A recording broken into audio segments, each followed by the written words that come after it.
Nick, after the game, you were asked about having Jalen out there in the last couple of minutes, down 23. I'm just wondering if, retrospect, a few days later, if you've rethought that or if you still feel the same way. Yeah, I feel the same way, but I understand that there's never a completely right answer there. I think I answered this. Did I answer it on the radio yesterday? I think that's right. Yeah. Basically, what I said, I'll just repeat what I said was, we scored with 5:33 left in the game. And we were still rolling there trying to, we were down 21, and we scored with 5:33. They scored at 5:16, so I didn't feel like it was that much of a difference of scoring it. Now, when it got down to 3 minutes, it's different. If they would have scored with 3 minutes left, then maybe I would have thought differently of it. But I felt like if we could get another big one, we'd be in that same scenario. We still had timeouts, and yeah, that's why I did what I did. I understand that there'll be criticism of that and questions of that, but that's okay. But that's essentially why I did what I did. His rushing numbers, Nick, are down kind of across the board, with the exception of touchdowns to this point in the season. What are the different factors that are going in? Just different styles of the way teams are playing, and so. Sometimes the teams aren't going to let him carry it if it's some sort of read. Now, it doesn't always have to be a read. Sometimes it can be a designed run. But like I said, we always look for his protection at first and protecting him.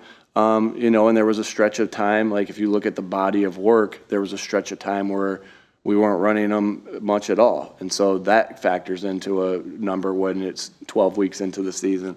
Against Buffalo, he had a game where he really ran the ball well. And so, just the ebbs and flows of the season and the way some teams are playing you. Cowboys are obviously good, but they've been otherworldly at home. Is there anything you can see 14 in a row and a lot of them not close that they're doing there that is different? Obviously they're a really good football team, like you said, and well coached, great players.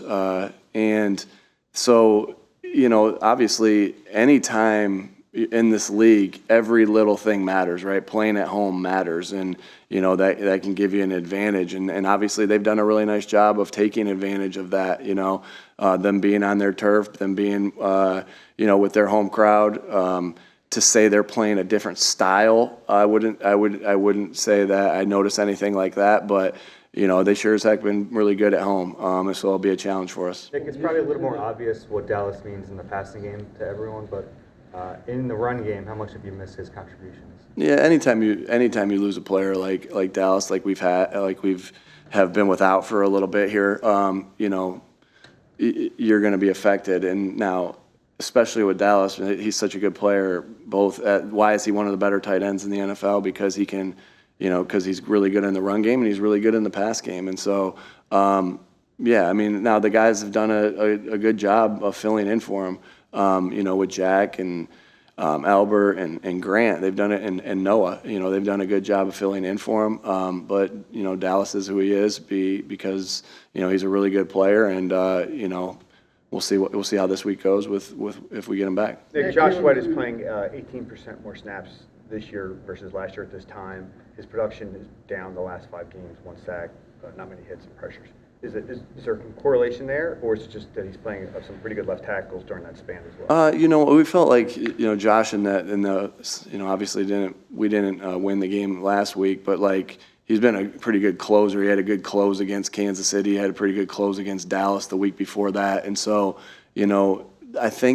I think sometimes, too, when you look at that number without context, and I'm not saying you are, Jeff, I'm just saying, like, when I look at that, I'm like, well, guys' snaps are up a little bit more this year. Why? Well, games have been closer this year, right? Like, there was a lot of times last year where guys were out in the fourth quarter. And so, we're obviously trying to manage all our guys' reps and for the long haul here and keep them healthy. I think that's a little bit of a product of that. And I still think, like, Josh is a real big force to be reckoned with, and he's closed. Hassan, closed the game against the Rams with a big sack, and then Josh closed the game against Kansas City and Dallas. So we're always constantly managing our guys to make sure they're feeling the best that they possibly can, not only with the trainers and the doctors, our schedule, our strength staff.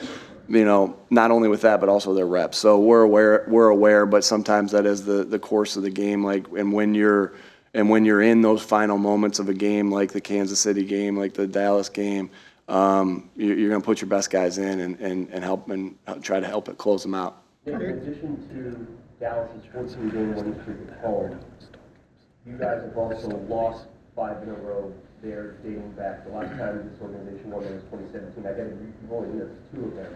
But as a competitor, how enticing is it to have the opportunity to break both of those streaks? Yeah, obviously I don't think you can get wrapped up in all that. Like, because again, like you said, like a lot of the guys haven't even been there for that, and so we try not to get wrapped up in that. So because when you're wrapped up in that, you're not as focused, dialed in on the things that you gotta, be focused on. And so, as a competitor, good question to try to, to twist that in there. And I respect that question. I just don't see it any different that we have a big game against a division rival. That's the Cowboys. It's a huge game for us. Every game's big, but, we're really excited about going out there and playing. And, we know we'll have a challenge because we know how good they are. Your last in the league in third down defense, your last in the league in third down defense, 29 in red zone defense. How do you fix it? Yeah, we'll be doing some different things this week, and we're continuing to try to find ways. Obviously, that's unacceptable on our end. That's everybody, right? That's the coaching, that's playing, and so we have to fix it to say we're going to do this, this, and this. Obviously, I won't say that. We're still in the third down is still being still being finalized today. Third red zone will start to dip into it today, and into tomorrow. And that when you're doing that, it's not just looking at what you're going to do against the opponent. It's about doing different things and looking at your own stuff of what's been working, what hasn't been working, and obviously more hasn't been working than working. And so, it's still at the beginning stages of that, but I know it's going to be a long 2 days of us, grinding it through it and trying to get it right. Nick, I wanted to ask you about 2 different plays in that game. The first being first play of the game on offense, where the safety bit on the play action and Jack ran right by him, seemed to be wide open. And then another play a little later, you had AJ running deep, Alberto on the 15-yard out, and I think Jack on a little flat route. Alberto was wide open. I know what plays you're talking about. On those 2 plays, should Jalen have pulled the trigger on both of those? And is there anything to him maybe not, because it's players that he isn't often throwing to in practice or whatever during the game? Yeah, I don't think, obviously we go through each play and talk about how to read it and things like that. And in that particular play, on the first play, speaking of, our design was to go, without getting too much into it, was Jack was part of the play to clear out. And if you ask the quarterback to read everything on the field, you're going to affect his ability to read some things on the field, right? And so you can't, it's like, and that's just how I've always believed to coach the quarterback and just get him, and that just focused on this one part. I don't know how many times I've heard when I go work a guy out or something like that, they're like, well, I had to look from here. You don't, when you have to look at so much, again, your processing speed is going to slow down and you're going to hold the ball a little bit longer and the rush is going to get there. And so you have to define reads a little different. So I'm telling you that Jack wasn't part of that read. And so when something like that happens and a guy pops, I'll always take that. Jack popped, I got it, but he wasn't part of the read, and that's how I told Jalen to read it that day.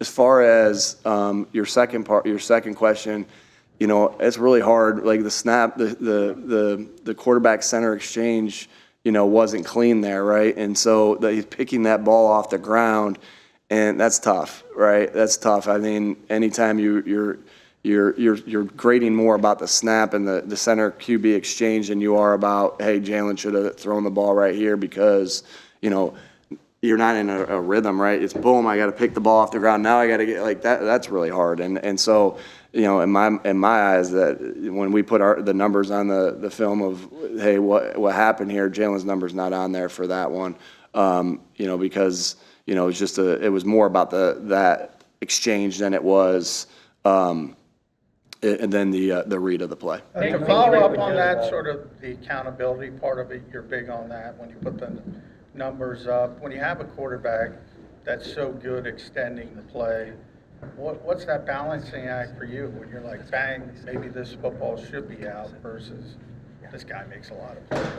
Yeah, that's a really good question because there is like you don't want to be too extreme in anything. You want to be able to throw on time, but you don't want to limit the people's ability to make plays, and so that is a fine line and of that, and that's a good observation there because no two quarterbacks are going to play exactly alike, but again, you don't. And I go back to just being extreme. You don't want to be extreme of just trying to extend everything. You don't want to be extreme of throwing on time on everything when it's not there. And so I continue to think Jalen continues to get better at that, and he's made so much improvement there as he has in so many other aspects of his game. And so but it is a good observation because it is a tough act to balance. Locker room's open. Justin Evans practice window closing.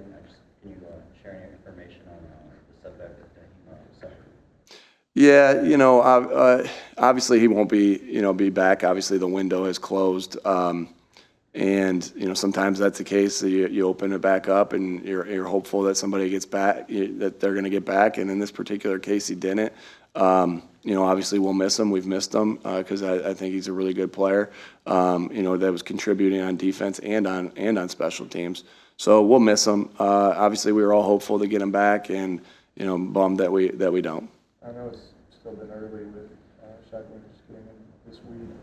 What is some of the interaction you've seen so far? And I know Mel's time maybe during practices he could be energetic with play. What do you expect from that? I expect that, and obviously only he was with the coaches all day yesterday with the players being off, trying to get caught up onto the defense, and.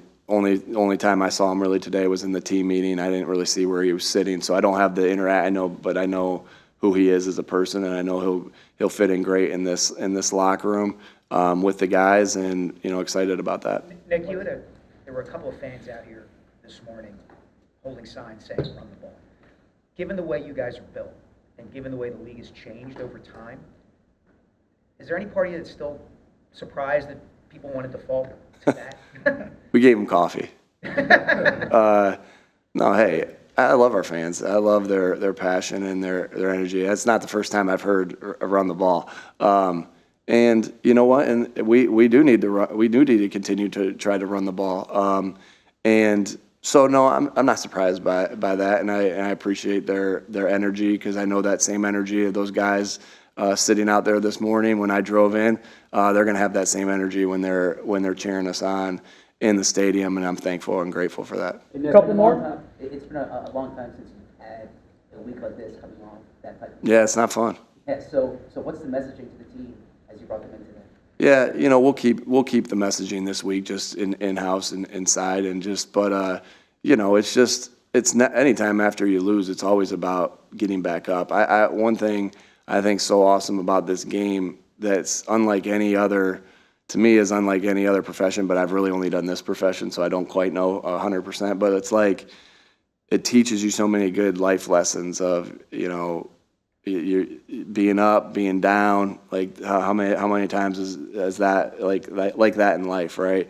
And being able to, especially when you're down, being able to manage your yourself when you're up, and then really being able to pick yourself up off the ground when you're down. And so. That's another reason I love this game so much, is that it just teaches you that. And shoot, we've all been here before. Everybody in our room has been here before, where you have to pick yourself back up. Nobody's gonna care if you're down, except for the guys in this room, and we'll pick ourselves back up and go again. And so that's a lesson you can always learn after a loss. And at some point you've heard me say this before, you have to drag yourself through the mud in order to grow. And that's not comfortable, but it's necessary. And then it's about understanding why you're here in the first place, and having that confidence going into the next game. Nick, I'm sure you saw that Mike McCarthy is having surgery today for appendicitis. I'm wondering if you've ever had that situation where, as an assistant, you have to, make up for the absence of a coach and kind of putting yourself in McCarthy's shoes this week? Yeah. Obviously prayers to him and his family that he recovers well from this, and I know that's a scary thing. And so I think what I remember as far as this, I'm thinking about this particular, this is the first thing that came to mind. Matt Castle had appendicitis one year, where he missed the game and was back the next week. I was just talking about that with Alex Tanney and Jalen and Marcus, and 2 of the 3 guys right there had been with Matt, right? So 3 of us, Alex was his teammate, and so was Marcus, and so I was just reliving that a little bit. That was 2010, I believe, and he came back and played a really good game again at St. Louis the following week. So that was my only experience with that. But I think there's probably something I'm remembering appendicitis, and there's probably something I'm not. How about COVID year? Yeah, that's what I was just about. Yeah, hold on. That was probably something in COVID year that I'm just not remembering right now, but that was the norm at that time, right? And I remember Frank never missed a game, but I know he had protocols of like, all right, if I miss, boom, here's what's happening, boom, boom, boom. So we were all ready in those scenarios. Yesterday, All right, last one. Yeah. Yesterday, Sean Desai took kind of fault and full responsibility for the defensive performance on Sunday. We know you come from an offensive background, but what kind of involvement, if any, do you have on the defensive side of the ball this week to kind of get them ready for Sunday? We hear the guys say flush it. But Yeah, same as normal. Where I'm giving them, and they're watching all the tape, and I'm watching portions of the tape because I'm watching all the offensive tape, and so I'm always giving my expectation, and what I mean by that is there's some things that are like, okay, here's what we want to do this, and that's not a lot, right? Because that's not my expertise, but what I like to give them is the offensive point of view. And I feel that's how I help the defensive coaches out, to give them that offensive point of view. Well, they're trying to do this with this. Now, I know it hurts us if this happens, and we got to figure out what that is going to be for us.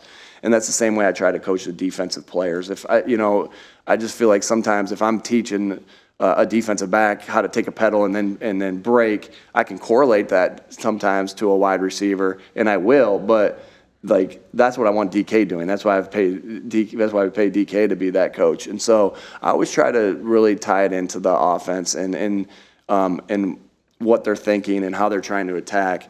And so my involvement will be very similar to that because I got a lot of faith in these guys. All right, thanks, folks. Thanks, everybody.